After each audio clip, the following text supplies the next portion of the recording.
Shane Cooper. I'm going to talk a little bit about the mobile advantages and disadvantages with technology. I've got a brief video I want you guys to watch, so if you want to go ahead and pull that up, and then we'll talk about that. Turn left. You have arrived. Sweet belt. E-reader for textbooks, GPS, HD video cam for lectures, gamepad. Have you ever considered this? It's got all that and more than 200,000 apps.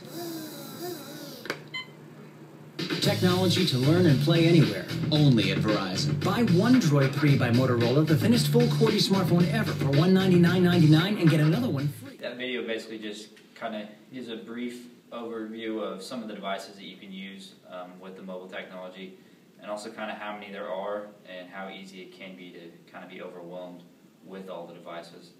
We're going to go into the mobility aspect though. We're going to start off with how it improves efficiency and accuracy. One example is weather applications. You have access to those on your phone.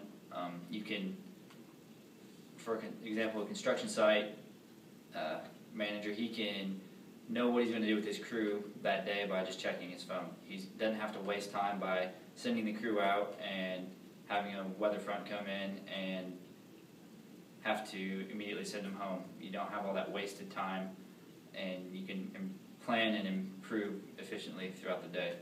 Another thing is completion and tracking apps that are available. You can constantly have real-time idea of where your product is, as well as where your shipments are, so you know when to expect things that are coming in on a job site, or when your product will get to a customer. Next is the flexibility and environment friendly. Tools now become more flexible and allow you to get real-time data. You can take tools into extreme environments that maybe you wouldn't have been able to before, and they'll provide you with instant feedback and data that will help you process the results in real time. Some of the advancements in tools, like I said, they allow you to get the information almost instantaneously. Another thing is, with the environment friendly, the mobile devices can help employers achieve going green goals. You're eliminating paper, so that helps you with that aspect. Next, we're going to talk about expanded networks and communication. Basically, these days, there's true global availability. Satellites provide networks to places that have never before been reached, so you truly have communication all over the world.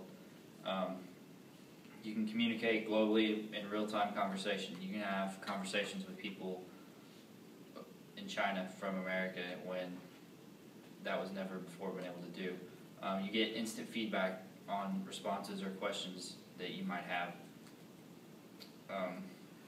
This is huge when you actually have concerns and your company's in a different time zone. You can get instant responses, and that can help solve problems a lot more quickly. Next, we're going to go to the mobile marketing.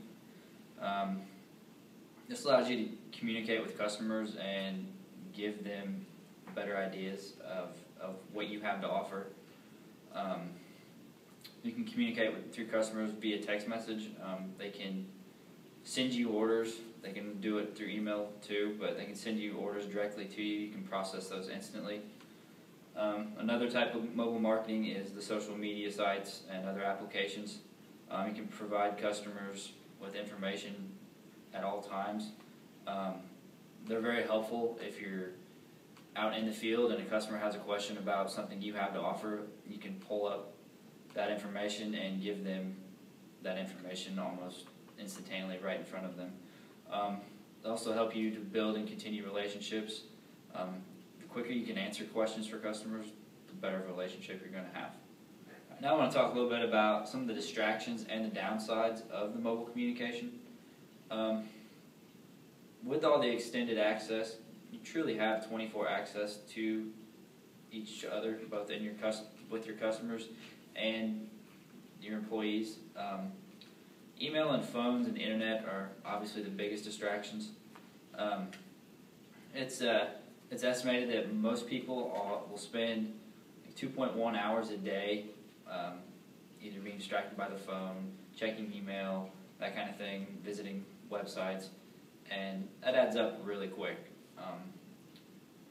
Also, on average, it only takes 11 minutes when you start a project to become distracted, and after that, it takes anywhere from 15 to 25 minutes to get back on task. So, and this can be anything. You can be in the office and receive a phone call, or a customer walks in, or another employee walks in. And when you get distracted and it takes 15 to 20 minutes to get back on task, that's a long time that can add up during the day. The average person gets almost 30 emails a day. And if you figure just taking 2 minutes per email, you're wasting almost an hour, and that's not even responding to the emails or